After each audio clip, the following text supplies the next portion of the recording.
because I was looking forward to facing my opponent. The rest of it. But, Ms. Murphy just experienced something that my family has been experiencing for years. When you try to serve your community, that's one of the hardest jobs you'll ever get to do. About 6 months ago, our family, by the way, this is my wife here, Hattie Middlebrook. That's the first leaf off of my tree there. And I had somebody say something the other day. I went to a white lady's house on the north side of town. She didn't know me. And she said, you Lonnie Middlebrook? I said, yeah. She said, don't you have some sons? I said, yeah. She said, she didn't know. She couldn't separate the person. I said, Mel, this is Michael. She said, yeah, that's Michael. She said, well, I'm going to vote for you. She said, because you can tell the tree got a fruit back. That gave me an opportunity to feel real good.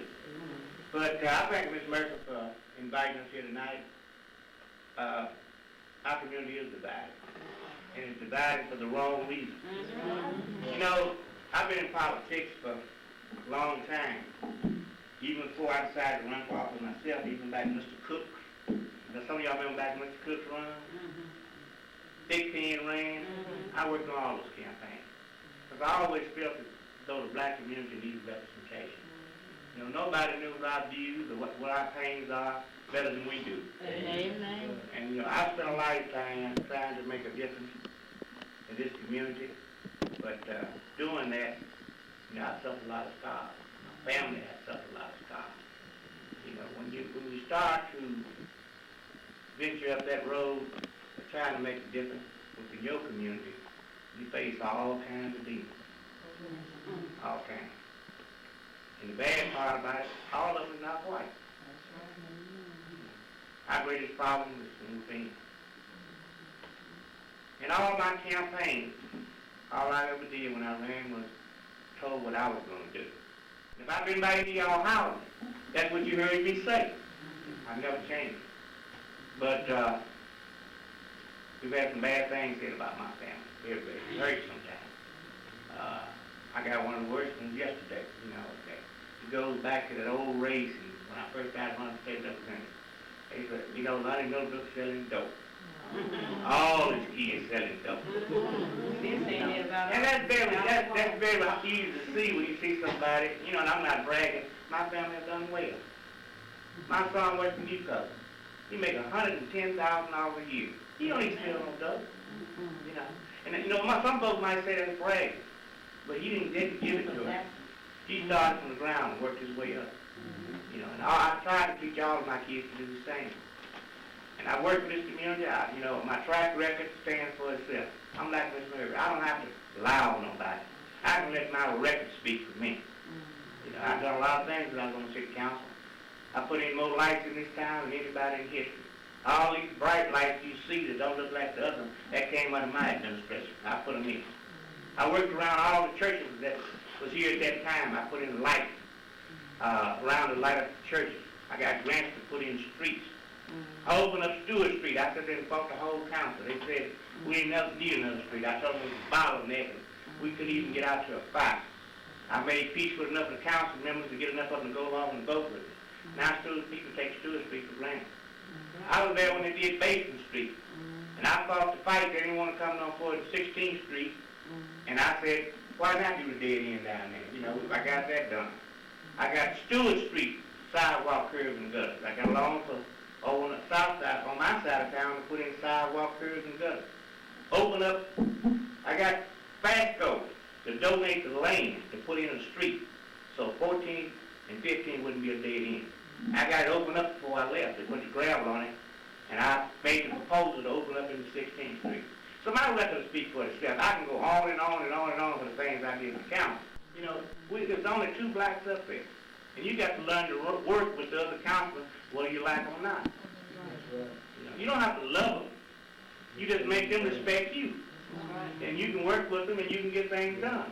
Then you can vote all day. You don't have 2 votes.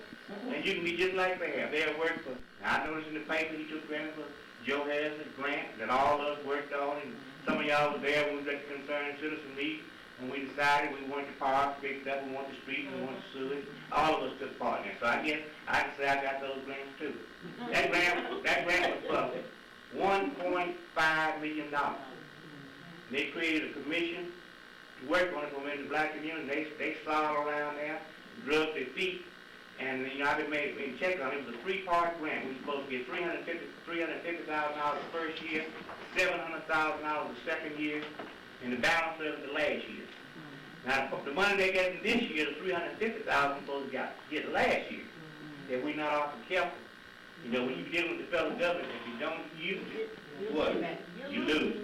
So we stand a possibility of losing $700,000 because they wasn't on top of it. I'm not, hopefully they might let us roll it over. We were afraid wasn't going to get any of it when we got a Republican president. But, I can't say all the things I want to say because I don't feel comfortable talking about people when they're not here. I want to be sitting here in front of them. And my family's been criticized, lied on. I like anyone in here to stand up that I've ever did anything to. They ever took anything from. All I did was work hard all my life. My family lived in Mississippi County for 4 generations. And we don't have no reason to tuck our heads about nothing. I thank Ms. Murphy for giving us this forum. We need it. And, the bad part about it, the Reverend said it when he was standing up here, and I was back there, I let him say it so good. It don't make no difference who wins at this point. We all gonna lose. Because the community is totally divided.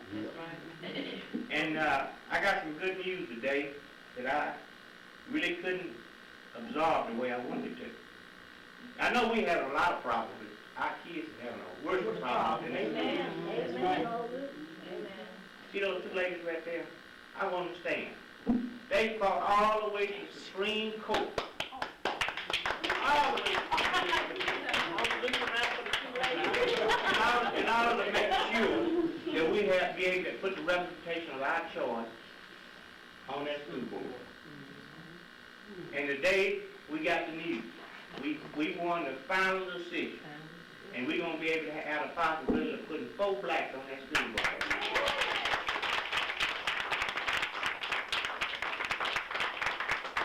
They done call them troublemakers. And every other thing they could, they talked about. But my son tells me a lot of times, well, Dad, you go off with a lot of things you shouldn't. But I think they call Jesus a troublemaker too. Come on now.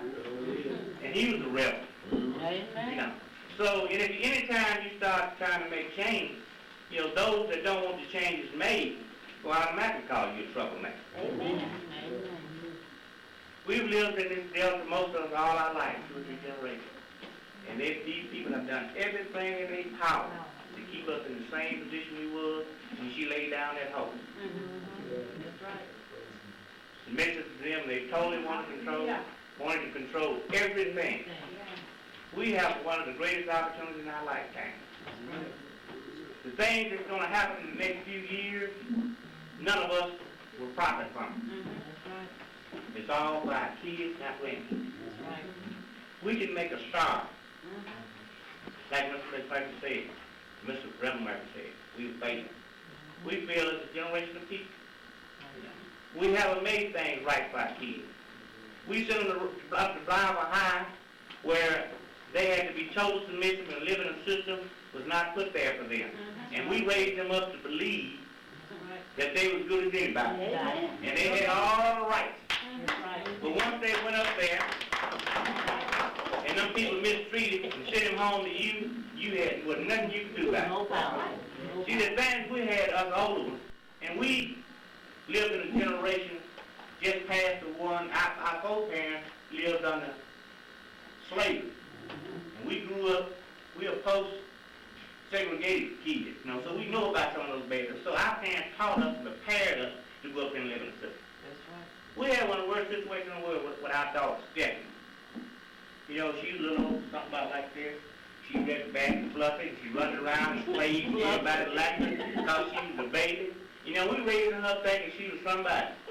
She went up there to that school, and that teacher put her in the back of that room and started playing with the little white kids up front, one by her. She got so upset it was tough. Because Stephanie always was taught she was good as anybody, and she is, Amen. because she's my daughter. Yes. But that system up there is giving our kids a kick. I can't talk about my campaign because my opponents are not here. But I'm going to tell you something that's coming up. As soon as we possibly can, they're going to redraw these lines. And we're going to have an opportunity to draw, to put in our own people. We need to get out of here as soon as this election is over. I know every time a politician starts talking about raising folks to vote, you think he got a selfish motive. But I'm not running for the school board. But let me tell you something. We need to get out of here and get our young folks and get everybody 18 years of age and older to register to vote. To make sure we can put in the people of our choice on that school board. It's for the good of everybody here. Some of you young enough that you went to that system up there. You know what it was like. And all of you that don't have kids is going, you got nieces and nephews that don't have to go through that system. If not that, you got somebody else you know. This community is going to have to come together. And I thank Ms. Murphy for setting forth this form. Because there's a lot of other churches that's supposed to be leaders and a whole lot bigger than this.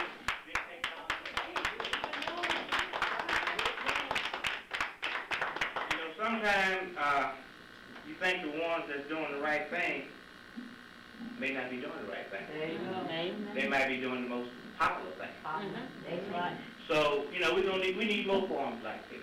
And I would love to sit here with my opponents. You know, some of those who've been cutting me up the back, saying I was selling dope and I was doing this and I was doing that and I got my money this way and that way and whatever the case might be. I got news for them. My light bill is due just like theirs. And I really don't know how I'm going to pay it. But you know, I've always been a hard worker. My wife's a hard worker. And I ain't going to tuck my head for that. And I'm just like this Murphy. I'm proud of everything we got. I'm proud of everything we got. And I just would like to see all y'all try to help bring this community together. And when somebody comes to you with that I heard so-and-so about somebody and got something bad to say, you know, if you know that person, speak up. You know, we're going to have to change the way we treat each other. We do more to destroy our homes than anybody. You know, our kids is our future. They're our future. And it's up to us to teach. I saw something across the street happen for me the other day. I can't use the word they was using. But this one little kid was about this tall. And he had an aunt that was like about 16, 17 years old. And his mother was telling him, catch that, do this, and she was just playing with him. Now when he get up and go to school and call a teacher that, they would be ready to kick him out. They gonna say that's the worst child in the world. That's right. We're gonna have to change the way we talk around the kids.